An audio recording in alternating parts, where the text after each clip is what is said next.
Yeah, let's get into that. Yeah. So, it's really interesting. I think, this just kind of, I really do feel like God has been leading me to this, for whatever reason, and, I don't have a personal addiction story, but I think I've been a lot from these principles and ideas and the stories and it's just been something that has showed up in my life. This wasn't, as some people say, wasn't on my bingo card. Here it is. It's a space on my bingo card, and um It's not odd, it's God. it's not on, it's God. Yes, there it is. Okay, you Sorry. got it. I love it. It's not odd, it's God. Yeah, and that's exactly right. It really is purposeful. It feels like it's purposeful, right? And we started doing this podcast, because we've had these conversations. I've got to hear little bits and pieces of your story, and now we've been able to record all those and get those out to podcast land, to our family. We've had our family on together, and my siblings, and it's just been amazing to hear all of this. And in my church, I was my buddy of mine was telling me how he goes out to this detention center to teach. And, I made the mistake of saying, hey, yeah, if you need someone to help you, let me know. And that next week, I was asked to be part of that effort officially. And so I became the secretary, I guess, for this branch. And really, I became a teacher. I was called to be able to help teach these classes. And so for the last about 3 years now, I've been in this effort. Hello, everyone, and welcome to another episode of Push Each Other to the Top. It's me, Jonathan, and Brent. We're back. We took a little break there for a bit, and we're excited to be back. We have some fun things I think we're going to talk about today. So I don't know. Where you been, Brent? Tell us what's Well, happening. heck, I've been all over the place. You know me, I travel quite a bit and been bouncing all over. To I went to North Carolina and watched a good friend of mine play basketball back there, and then I ended up in Utah, and of course, that's where I started my recovery path. So that's always good to go back and hang out with the people that I got sober with, and lots of laughs. And oh man, those guys were brutal. I'll tell you. I forget I need to have a thick skin when I'm around those guys. Yes. And the banter goes on and on and on. But that's always a treat. I stayed with a good friend of mine and his wife, and they're both in recovery. And his son actually come up, and he's a professional in the business. He does some of the life coaching, and he does transports, and he does intake for uh, a detox center. So his name's Troy, and got to hang out with him, and him and I had some really, really cool conversations about, interventions and things that we've both done, and some of the stories that are pretty hilarious, when you do those kinds of things, with families and that. So anyway, I just keep marching down the road and keep doing my thing. And, one of the things that me thinking about doing another episode was you being involved in recovery almost as much as I am, for heaven's sakes. It's so weird. It's just, I think it's amazing. People remember our DNA story, Jonathan. How long have we known each other now? I think it's coming on 7 years. Oh, time flies. Yeah.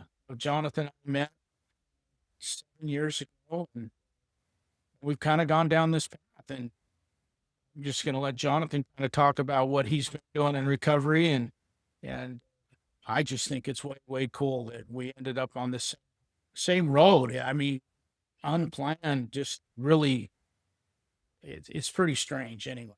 But Yeah. very Yeah. What do you say? If it's odd, it's God? Is that the it's no, if it's not odd, it's got no. How do I say that? Now I don't even know. I missed you up. And I was like, I'll be. Yeah. You let me know. Yeah. Yeah. Let's get into that. Yeah. So, it's really interesting. I think, this just kind of, I really do feel like God has been leading me to this, for whatever reason, and, I don't have a personal addiction story, but I think I benefit a lot from these principles and ideas and the stories and it's just been something that has showed up in my life. This wasn't, as some people say, wasn't on my bingo card. Here it is. It's a space on my bingo card now. And um It's not odd. It's God. it's not on, it's God. Yes, there it is. Okay, you Sorry. got it. I love it. It's not on, it's God. Yeah, and that's exactly right. It really is purposeful. It feels like it's purposeful, right? And we started doing this podcast, because we've had these conversations. I've got to hear little bits and pieces of your story, and now we've been able to record all those and get those out to podcast land, to our family. We've had our family on together, and my siblings, and it's just been amazing to hear all of this. And in my church, um, I was my buddy of mine was telling me how he goes out to this detention center to teach.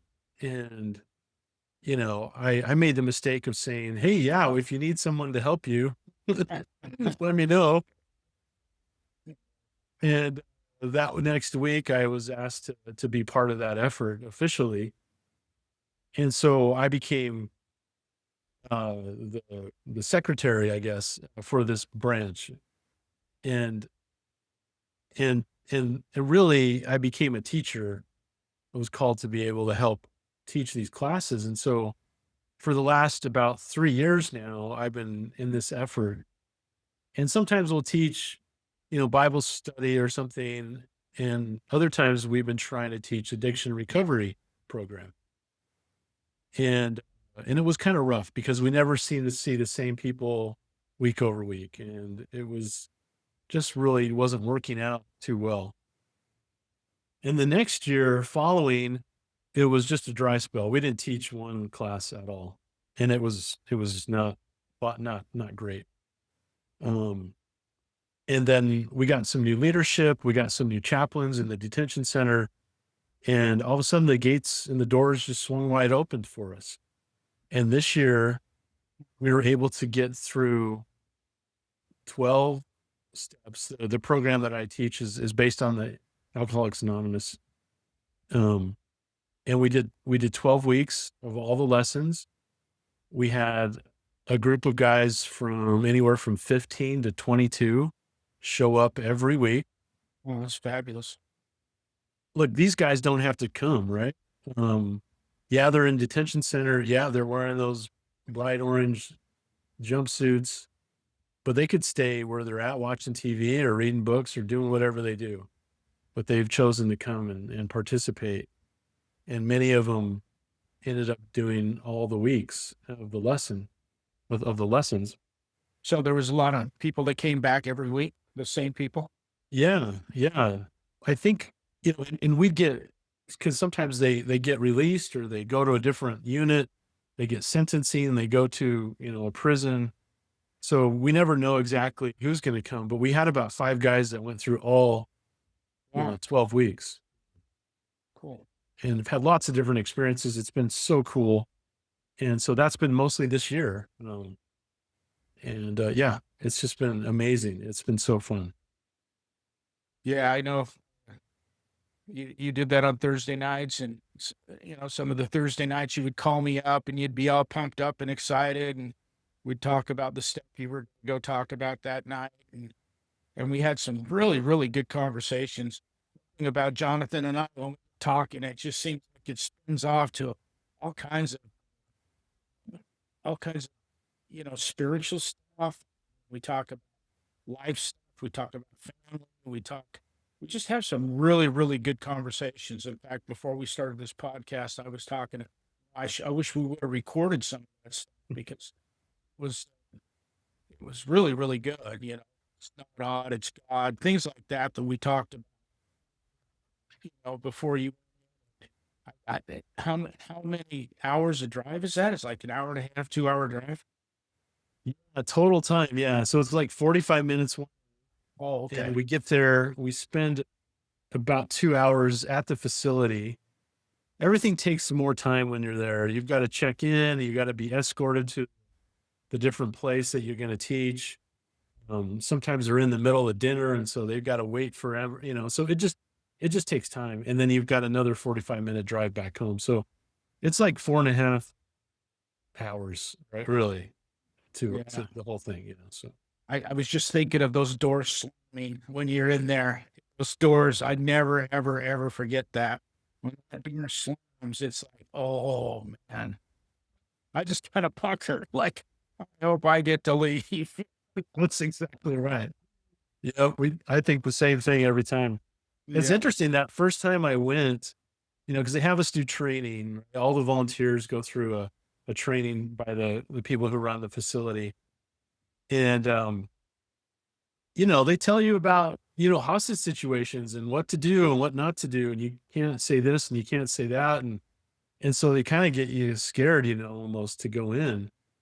And I remember that first time I was so nervous to go in, see the big metal doors and go through and hear them clink shut and like, oh, but I don't know what happened. I think God just gave me the spirit of peace because I did Yeah. feel a bit nervous. Yeah. I was good to go. So you're in a room with 22 guys or whatever. Is there security in the room with you? No, No. no, Oh, no, that's no. pretty intimidating. It kind of was a little bit, so the chaplain takes us back and drops us off in this multi-purpose room, and it's got lots of windows, and there's, correction officers outside in the hallway.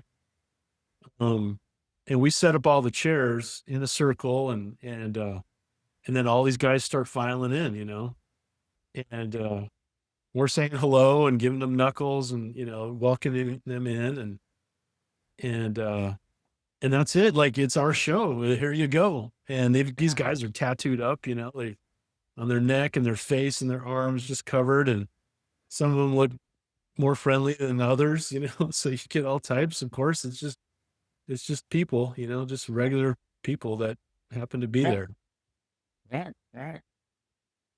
So you were able to go through the steps 1 through 12. Yeah. And, was kind of a that's kind of a cool way to do it. I think it's a great outline to go in there. So every week, you know, kind of what direction you're heading in and which direction the conversation's going to go. And it keeps everybody involved and participating, I'm sure. And Yeah. the people talk a little more than they should or don't talk at all, one or the other, just like a Mm. meeting. That's exactly right. Yeah, this is all new for me. And no one told me like what to do, right? Um, so my church, that I attend and I'm a member of, it's the Church of Jesus Christ of Latter-day Saints. And they've organized a program, what they call Healing Through the Savior Addiction Recovery Program. And it's a 12-step based on Alcoholics Anonymous 12-step. And so it's not AA, but it's our version, I guess, of it. And I think even you had some input on that first version of that manual. And so that's a cool, I think, tie in right there as well. But yeah, we went through all the 12 lessons. Yeah. Keep getting blamed for that. I really didn't have a lot to do with it. Your sister, your sister, you always tell me that I had something to do with it. So I guess if I'm told that enough, maybe I'll start believing it. I Yeah, did, exactly. I did meet some of the folks that put that together in the church, and I had really good conversations with them. And it was really interesting how the LDS church approached that. I went in there because I was doing intakes and I was working a lot with bishops, people were addicted in their wards, getting their their some of their folks into treatment and having the bishops pay for it. So I had a lot of interaction, family services, and some of the bishops and stuff. So I was introduced to the people that put that book together originally and worked on that a lot. And I walked in there. I got to be honest. I walked in there with a big chip on my shoulders. I was a big book thumper, and this is Alcoholics Anonymous, and what are you doing with this? And Yeah. want to change things, and this. And I'll tell you what, it didn't take me long at all to kind of figure out that these people, their heads were in the right place, and they wanted to help people, and they were just doing the best job they could with what they had. And they didn't change a whole lot from the steps. They changed a few words here, here and there. They added Jesus Christ to some of the steps or something like that. I can't remember anymore, but Yeah. it was very little. And I ended up really finding a lot of respect for these people, and actually became pretty good friends with them. So That's awesome. Yeah, that's exactly right. And that's been my attitude too, is like, look, I don't know what I'm doing, but I believe that these steps and this program can honestly help people if they really apply themselves. And and so that's my hope every time I go in, is just tell them what I know to be true, what I know to be to be helpful, and not pretending that I know anything about being an addict or being in recovery, but inviting these guys to go down that path and to start putting in the work. And so, yeah, it's been such an eye opener and such a blessing in my life to be a part of it. Like, I'm learning something new every day, and yeah, so that's really what we do, is we go in there, and and I don't know what quote unquote right way to do any of these meetings. I just kind of, from what you've told me and what I've experienced, we go in there, and we welcome everyone. We say a prayer. We we have a little thought at the beginning, and then we'll I actually have them read all of the steps up to the point of the steps that we're at. So if we're on step 4 or 5, we'll read steps 1, 2, 3, and 4. that's yeah, that's good. And sometimes there'll be a little bit of comment in there, and they'll say, okay, let's jump into the lesson, 4, on step 4. And so then we have a lot of people who are Spanish only speakers, and so we'll read it. We'll read a paragraph in English, and then we'll have someone read a paragraph in Spanish. And so Oh, nice. you Yeah. can see how it can take some time, to go through Oh all yeah, of them. yeah. Yeah. Well, And I can only imagine that people out there in podcasts that are in recovery are probably going, "Oh my gosh, here's this guy going to a prison. He hasn't, he's does his background's not addiction. How is he going to help people? All these. I can hear all these things. And yeah, truth of the matter is, we plant seeds, and yeah, I've got a lot of recovery. I've gone through a lot of this. Sometimes you just plant those seeds. It doesn't really matter where it's coming from. The I just think our higher power just is able to communicate even when we don't have the right things, or I don't know how to say. I just think that there is a spirit there that touches people who really want recovery, and wherever it comes from, they hear what they need to hear. And I just think it's great that you go in there and do that. It's got to be. I mean, you're right. You don't have any firsthand experience with addiction, but yet your higher power, for whatever reason, has got you on this path. Here, we're doing a podcast about recovery. You and I talk about recovery all the time, you know, and I just think that is it's not odd. It's God, just it's just one of those things. For whatever reason, Jonathan, you've been picked to kind of lead this and go through that and understand the best you can, one on one with an addict that's really struggling. I mean, it would take him all of, maybe 15 seconds to figure out that you've never had a drink in your life and never been, things like that. But your heart's in the right place and you want to give away, want to give away what you've been given. You do have quite a bit of experience. Me, I mean, we've gone through my story one on one, and again through this podcast. You do have a lot of experience, and then just going through a year with those inmates, oh my gosh, you learn so much. You know a lot more about recovery. 99% of the people out there, for not actually, maybe we could. I was just thinking, maybe we could turn you. But that's probably I not. knew that's where that was going. Yeah. I could see that twinkle in your eye there. Maybe we could turn him into one. Okay. No, that's not a good idea. The DNA is there. Yeah, yeah. No, that's yeah, and I fully acknowledge that. I'm sure it's but what's great this week, in fact, there's gonna be a brother going with me Thursday that does have an addiction background, and Oh, he is in nice. recovery.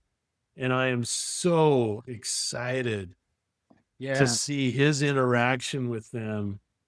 Um, and I really don't know how many of the guys showing up week after week um had addiction problems, that we never like, prove to me that you're an addict, or there was no, I think sometimes they were there just to not have to be in their cell, Sure. Sure. who knows, probably a whole gamut of reasons why they were coming week after week. And I do know that some of them did share that they were an addict of various things. And sometimes they overshared, and we tried to, you know, be polite and move on. But and and some of them there, I think, were maybe just there for the hope of it all, Yeah. that maybe that was what touched them. Because I do believe it's a message of hope that no matter what's happened in your background, that you can change. And Exactly. here's some steps that you can do. It could be an addiction. It could be just simply that, you know the life of crime that they've been living, or they got caught doing this thing and they don't want to ever do it again. How do I get back to my family, and so yeah. Yeah. It's all about hope, you know. Whatever. Those people, like you say, there's probably a lot of them that just want to get the heck out of their cells and do something different and kind of socialize and listen to that lesson that you're teaching them. And there's probably other ones in there that are beating their head against the wall saying, why do I keep doing what I'm doing?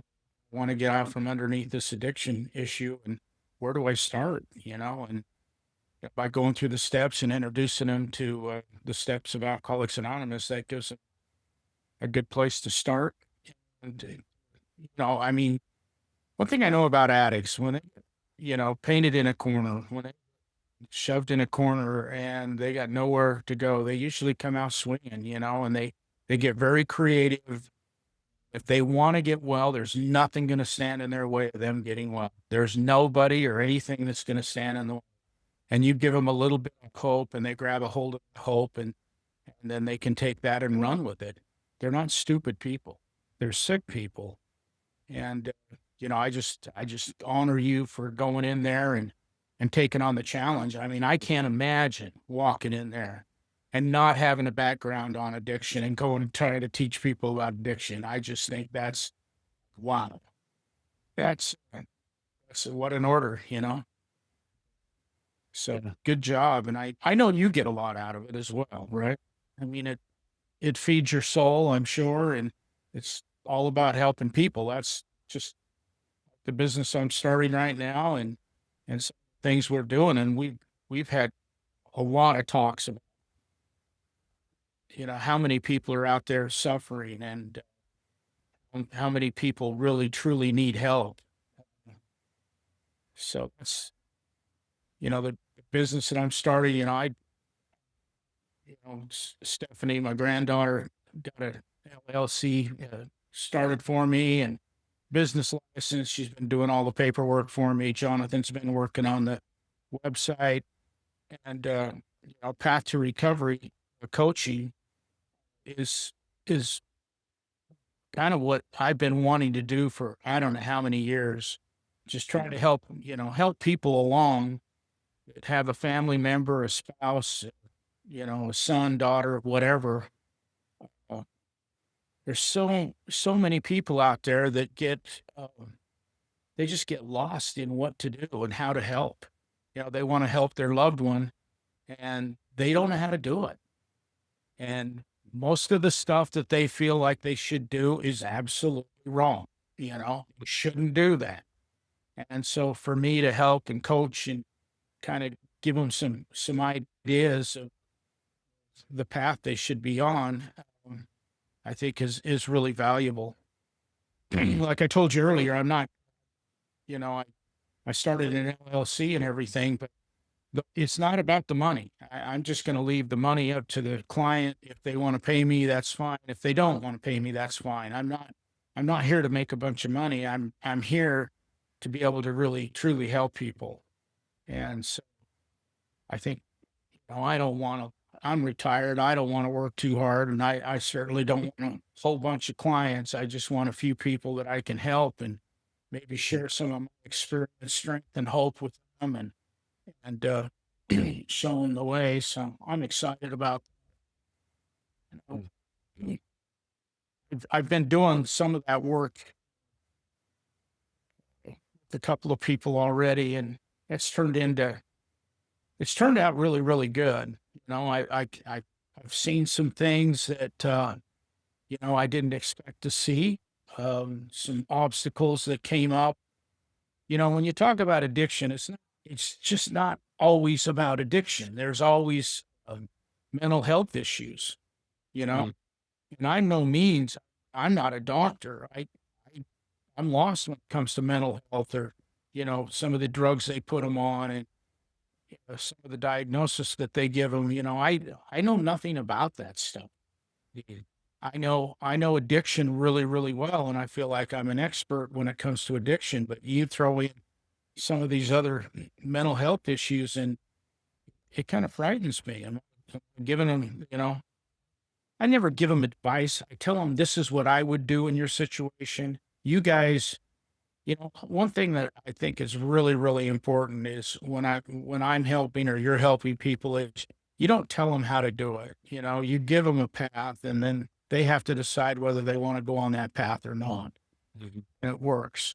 I can tell them what happens if they don't go on that path. I've seen it so many times, it's alcoholics. They think they're so unique. They think they're so smart and they come up with best ideas. Well, they all come up with those ideas. It's the same exact idea from client to client to client. Maybe, dressed up a little different here and there, but it's always the same thing. It just never ceases to amaze me when you talk to a family or an alcoholic, some of the thoughts. It's like I can finish their sentences for them. They start down a path and it's, oh, dude, you know how many times I've heard this? You think you're so unique. You know, I did the same thing, when I got sober. It was the same thoughts. It was, I remember when I first was thinking I might have a drinking problem, I thought, well, you know what? I think it'd be better if I just said I was crazy. I went to the doctor and said, I'm really not an alcoholic because I didn't want to drink. I mean, I didn't want to not drink. I just go to the doctor and say, you know what? I think I really have some serious mental issues. I think I'd rather be crazy than an alcoholic. The heck is that? You know, what a thought. That's how powerful addiction is. Yeah.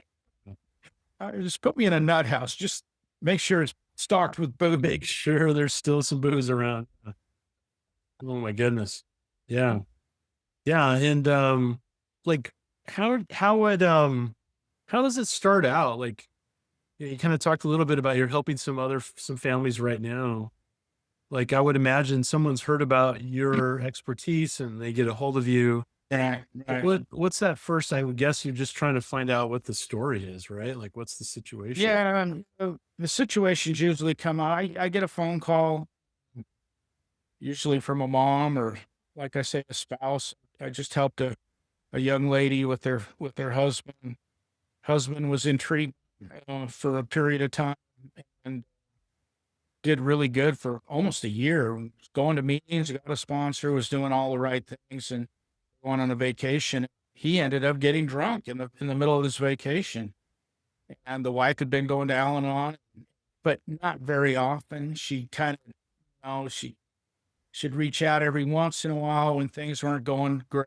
And so she really didn't get involved. She knew a little bit about it, and the kids were just fed up with it. The whole family was fed up with it, and she just called me in crisis and just talked her down and gave her her options and things that she should do.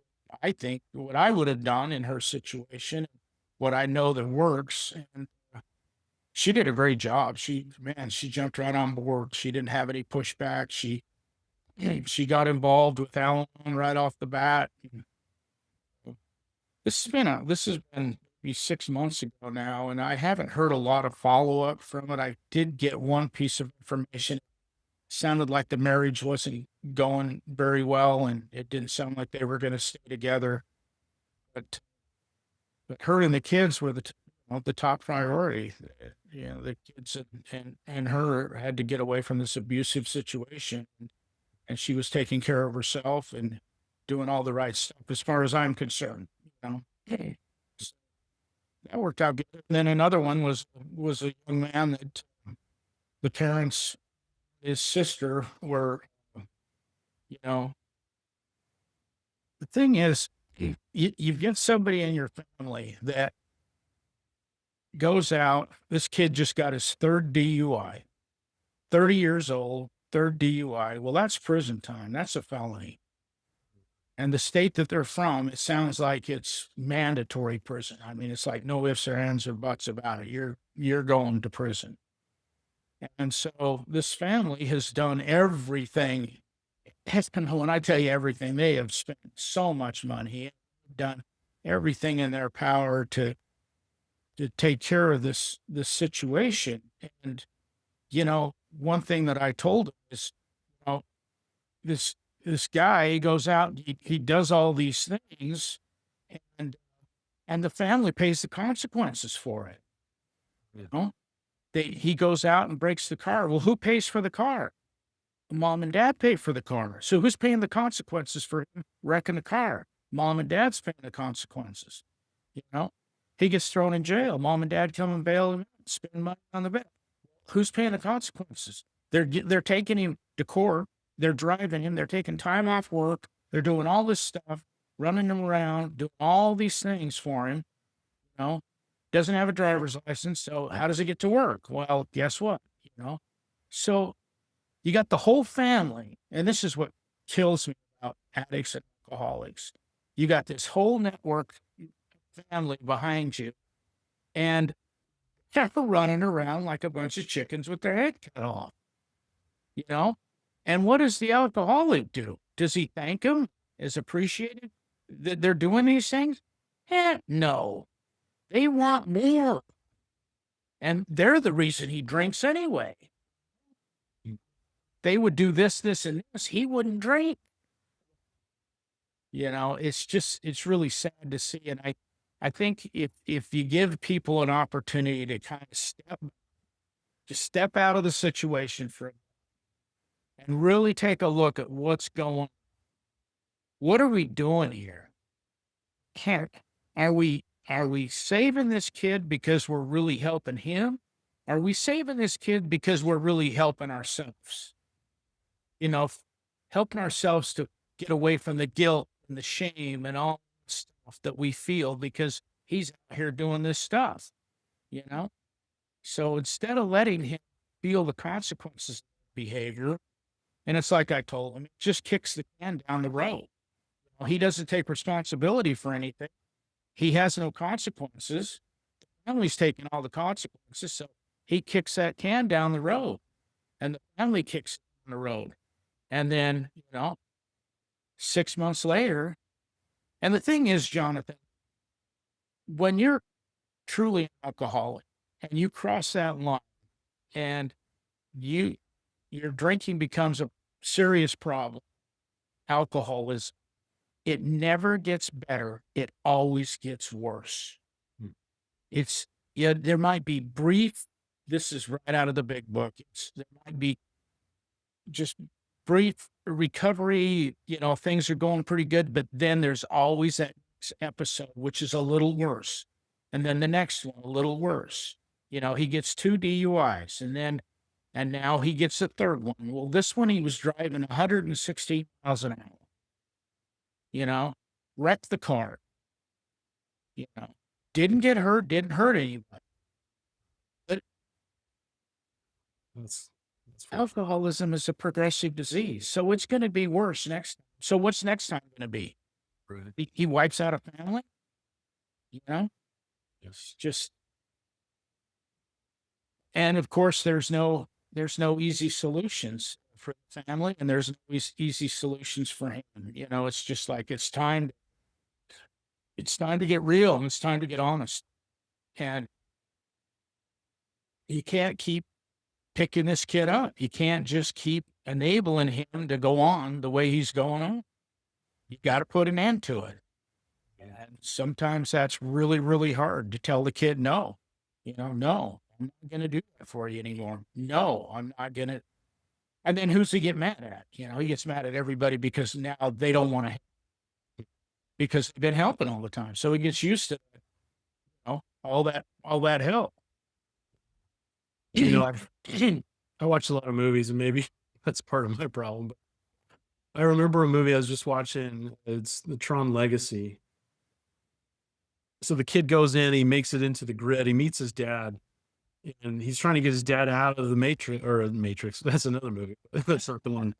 He's trying to get his dad out of the grid into the real world. He says, "Dad, let's just make a run for it, right?" He says, "No, I don't think we need to do a thing." He said, and the dad said, "It's kind of interesting how doing nothing can be very productive." Yeah. And that seems to be where you're going, right? Like, what can the family do in those situations? And what I think you're suggesting is don't do anything. Well, Don't yes, bail them out, I guess, maybe. there's lots of things the family can actually do. Yeah. But what the family needs to do is not focus on him, Mhm. focus on them. Okay. Focus on what they've been doing and realize enabling, it makes them feel guilty. It makes them feel ashamed. It makes them feel they have all this stuff that just gets thrown on them. They got this big bag of rocks they're packing around. They're just feeling all these negative, horrible feelings, just like the alcoholic. When you get involved with alcoholism, whether you're drinking it or they're drinking it, if somebody that you love is drinking it, it affects everybody the same way. Mm. I've always said that, and I've watched it happen over and over and over again. It gets to the point where a husband or a wife, they don't even know what they like anymore. Mm. They get so involved in the other person's life, picking up the pieces and making sure they're doing everything right, counting their drinks, laying home worried, sick about them when they don't come home. Are they in jail? Are they in the hospital? Are they, doing this? Are they cheating on me? Are they, are they in the bar one more time? Did they get rolled? All kinds of stuff. So they're just overwhelmed with fear and anxiety, Mhm. which the spinoff to that is just, you know, anxiety, depression. They quit doing things that they like to do. There's a joke in Alan. Every wife has a husband that's a drunk. She hasn't bought new underwear for 10 years because, it wasn't, she's not important. He's important. So she doesn't take care of herself. She does nothing for her.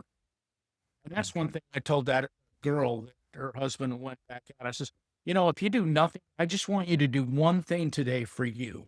Just one thing for you. Whether that's going to the gym, taking a walk, go buy something. I mean, just something for yourself that feels good, whatever that might be.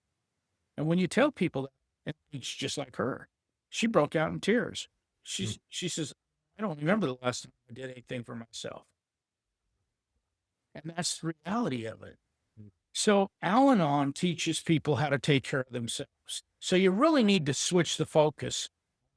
That alcoholic, that's out there running and gunning, going crazy, and then just start looking at yourself and what you can do to help you and what you feel. And when you do go to an Al-Anon meeting, and I've told many people this before, you don't go in there to complain about the drunk, you go in there to talk about how you're feeling and how that community that's sitting in that room are all going through the same thing. And you build a friendship with those people and you help them. You don't just go in there with the attitude of what am I going to get out of this meeting? You go in there with the attitude of what can I give to this meeting? And you share your experience, strength, and hope with them. You don't have to have lots of years to do that. You can do that right off the. So, encourage people to go to Al-Anon. Prayer is, I don't believe any alcoholic ever recovers with somebody on the outside praying for them. Somebody from the outside of their life has to pray for them, whether it's a mom, spouse, whatever. Don't ask me why that is. I just believe that's absolutely true. I know that was true in my case, and I've checked it out many, many times, and I find that it's true in a lot of cases. So prayer is a big, big tool, not just for them, but for yourself. So I think a lot of people think the same thing that you just said, Don't do anything. don't do anything. But the truth of the matter is just focus on yourself and find out, and it's a harsh reality when you wake up and realize I'm a sick puppy, man. I am an enabler. I enable the crap. Boy, I remember the first time I figured out that I thought I had it all together, man. I had years of sobriety, and I thought, man, I know all this stuff. And I went to a few Al-Anon meetings, and one day, boy, it hit me right between the eyes. It was a humbling experience to realize how codependent I really was, how much help I really needed. And once I got past the shock of it all, I got to work and I did the things that I need to do. I think by nature we're all somewhat codependent. I don't think that's I think that's a human trait.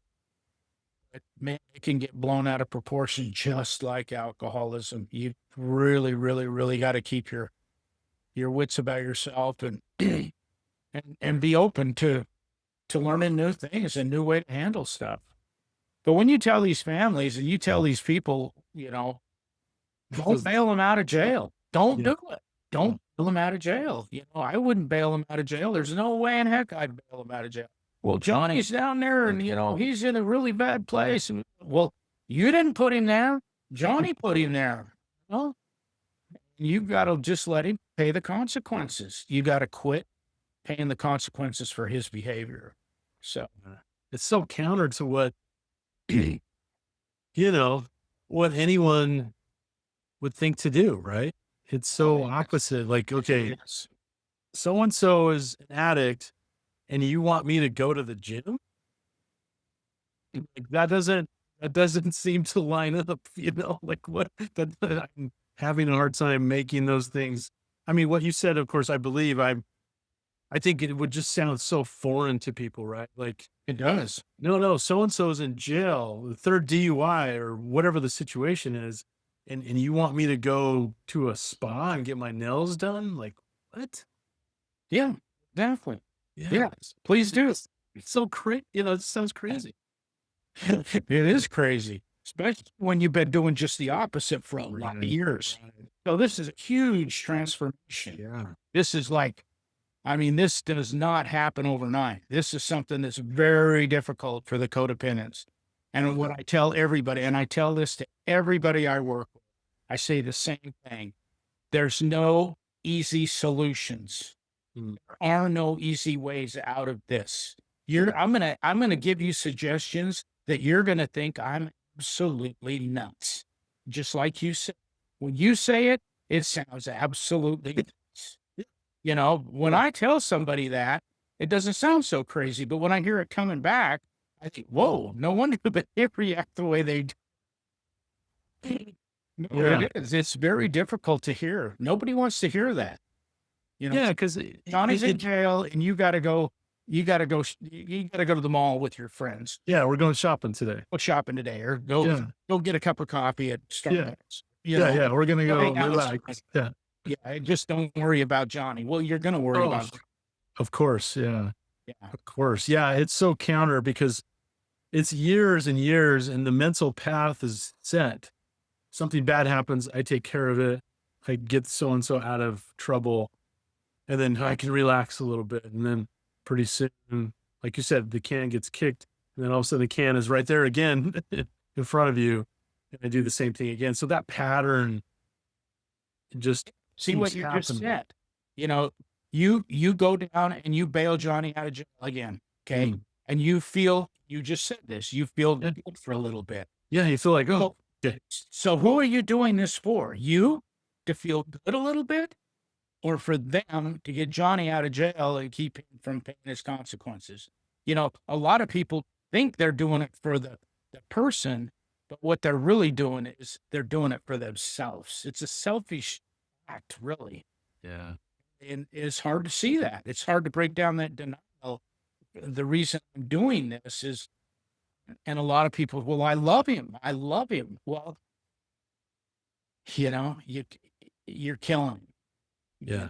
If you're doing all this stuff for him, you know, you got to, you know me, I'm not a religious person. I believe in, I'm a spiritual person and I believe in a higher power. And I just believe that our higher power, who I choose to call God, gives us absolute free will. Yeah. Absolute free will. What a beautiful gift that is. And you know, you've got to give these people the dignity. This kid's 30 years old. You got to give him the dignity to make up his own choices, to have his absolute free will. He has a God. He might not know him right now. He may not even have a spirit anymore. I don't know how far down the scale he's going. But you got to give him the dignity to find that spirit, because this is a spiritual solution. It isn't what I say, it isn't what you say, it isn't what anybody does. You have to get to a place where those consequences of your behavior becomes overwhelming enough to create change. Mm. And that is a very painful path. And, and a lot of people don't want to let people go down that painful path. Yeah, and some never make it, right? Like some continue to avoid making the choice to help themselves, Exactly. right? And I can think of people that I know, a friend of mine I grew up with, such a talent. This guy was such an artist, such a beautiful guy. He was just everything he did was wonderful. And he was so popular and he was so cool. And I went to his funeral in 2021, and it was just so sad to see. It was such a waste. I felt they had so many places and so many people more to impact and to share his talents with, and it just his life was taken because of drugs and alcohol. And ugh, you know and he had lots of family to try and to help, and they probably made some good choices and maybe not some great choices either. And it's just sad. I guess that's why I'm in it, partially, is because I want to help. I can't stand back and watch more friends go down that path. It's Right. terrible. It's Right. terrible. Right. And, you know, I was just I was just traveling with some friends of mine, and I opened up my Facebook, and there was a, you know how they send those things 5 years ago or 3 years ago or something, and this other friend of ours had posted it, and reposted it, and there was me and five girls in the photograph that we went on a road trip down to southern Utah, and we met some friends down there. But I stuck them all in my Tacoma or my Yukon and drove these girls down. Five girls, imagine this, me and five girls driving down to southern Utah. Oh my God, did I learn? I thought guys were dirty. Oh Lord. Girls are a lot worse. But in those pictures, I showed my buddy, two of those young ladies in that picture are dead in 5 years. And you look at these gals and oh my, and you talk about talented. One of them was actually on the Bachelor. Mhm. Um, she was on The Bachelor and went right almost to the end.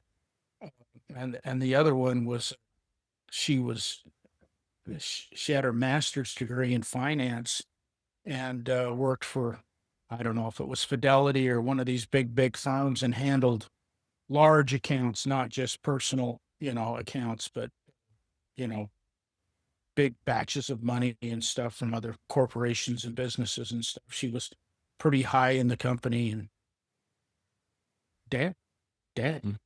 So it really doesn't matter how much money you have or what color your skin is, or it's just it doesn't discriminate.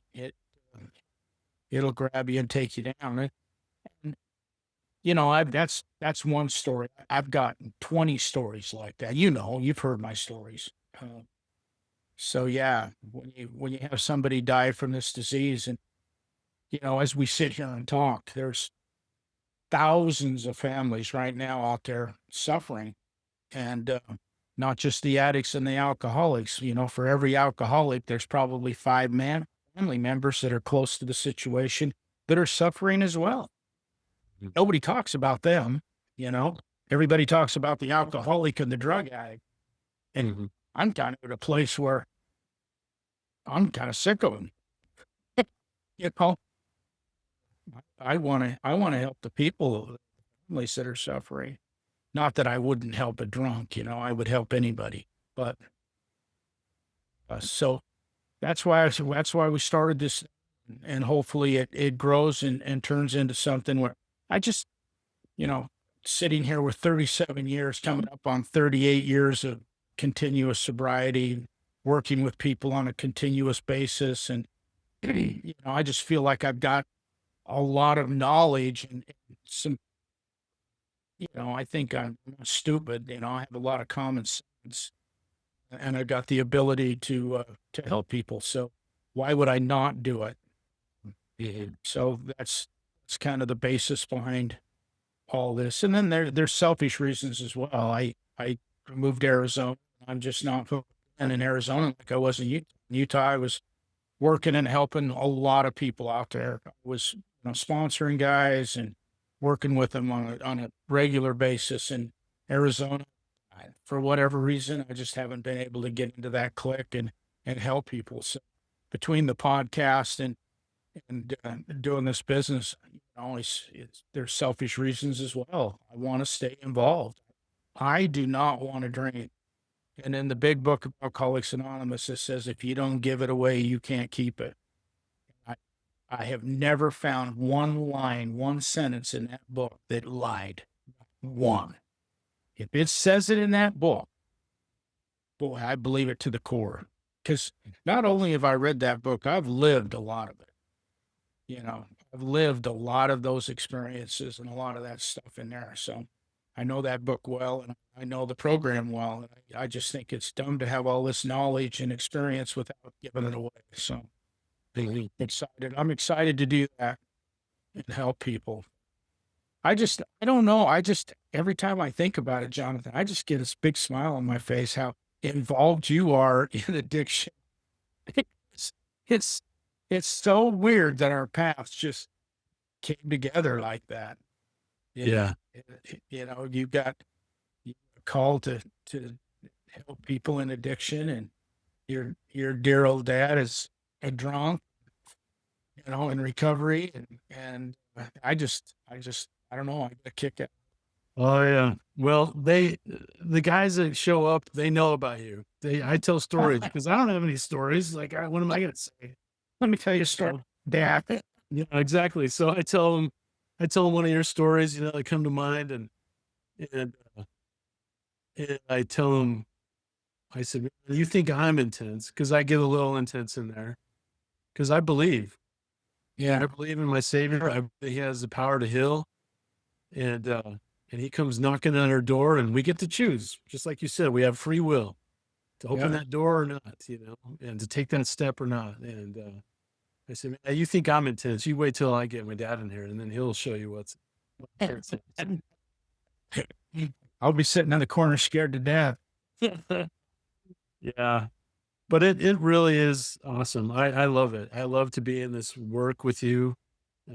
It's such an amazing thing. I would not have picked that, like I've said, and wouldn't have even imagined that that was, a part of what I could be a part of. But, when I see the look on their faces, when the room gets quiet, and I've been in many situations now over the past almost 3 years.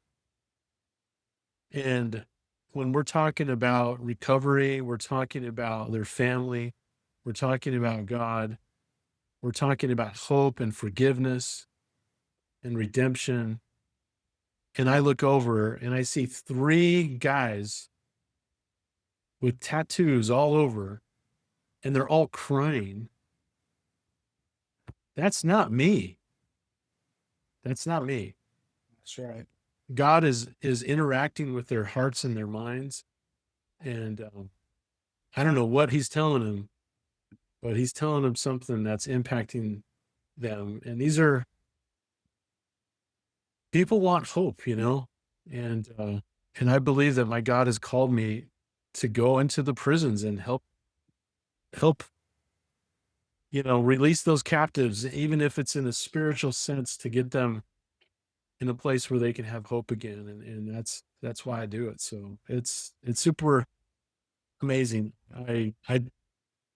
I'm just honored to be a part of it. It's just blessed my life. So thank you for being a part of my life, and thank you for your recovery, because it's impacted me huge amount of my life is now spent talking about these principles and getting people the opportunity to make a change.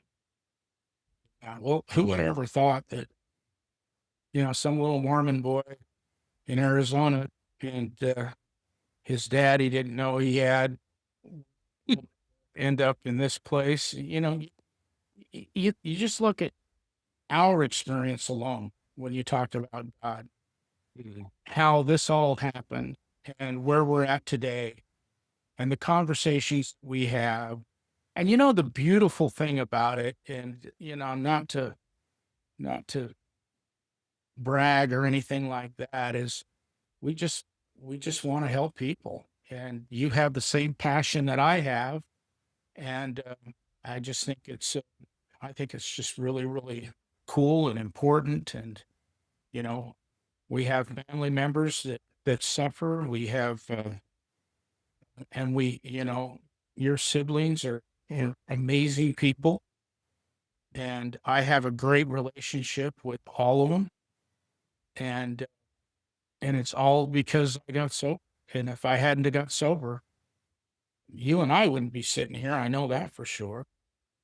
What a gift of sobriety. When I walked through the doors of that treatment center, none of this was on my radar. None of this was like, when I, I, I've gotten so many blessings from just doing the next right thing and not sticking substances in my body that change who I am. And I'm here to tell you, this isn't an easy road. It's a lot of work. it's a lot of work to change everything. You know, you don't just change a couple of things when you recover, you change everything. Mm. And I had to give up absolutely, and I had to change everything. And now I get to, 38 years down the road, and I get to reap some of these benefits. It's unbelievable. And it's not like the journey's over. I Yeah. I, I stay sober today. So I, Exactly. I went to a meeting this morning, and I shared exactly that. I'm so grateful to be sober today. I'm so grateful that I've been given this gift of sobriety. It's totally unbelievable. So it's one day at a time, man. We all have to live one day at a time. Just do the best we can today. And if we just keep doing good stuff, it builds up really, really, really fast. That's right. I've got a life beyond my wildest dreams. I remember hearing old timers say that when I went into the program. Yeah. Old Horace, I got a life. You can imagine how great it is. And oh my God, that was like a slapping every time I heard that. And now I'm the old guy saying, Now you're saying it. Yeah. life is fabulous. He used to always say that. My life's fabulous. It's fabulous. My life sucked. Yeah. You're like, oh, that's so funny. Yeah, I love it. Well, that's awesome. I think that's a great place to end our first podcast back. We're It's back. good to be back.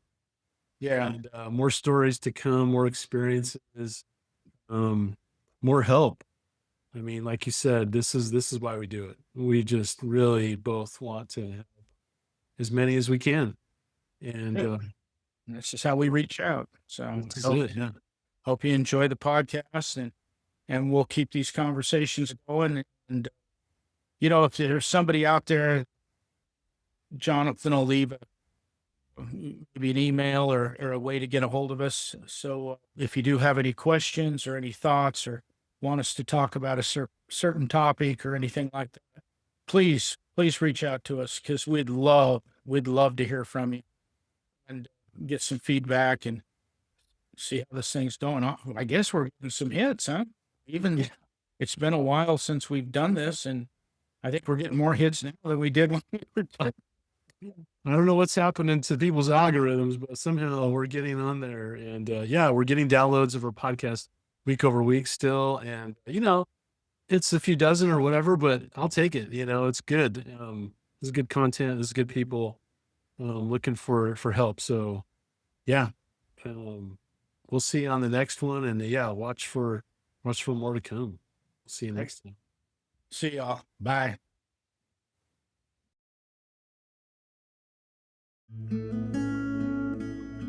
Thanks for listening to Push Each Other to the Top. Brent's story is a reminder that even in our darkest moments, there's still a path forward and someone willing to walk it with us. If this episode meant something to you, share it. And if you're struggling right now, please know you're not alone. Follow the show wherever you get your podcasts so you don't miss the next story. And if you can, leave a quick review. It helps more people find these conversations. New episodes drop soon. We hope you'll come back. Continue listening for behind the scenes moment after we ended the episode. Whale sharks are on my bucket list. I want to dive with a whale shark.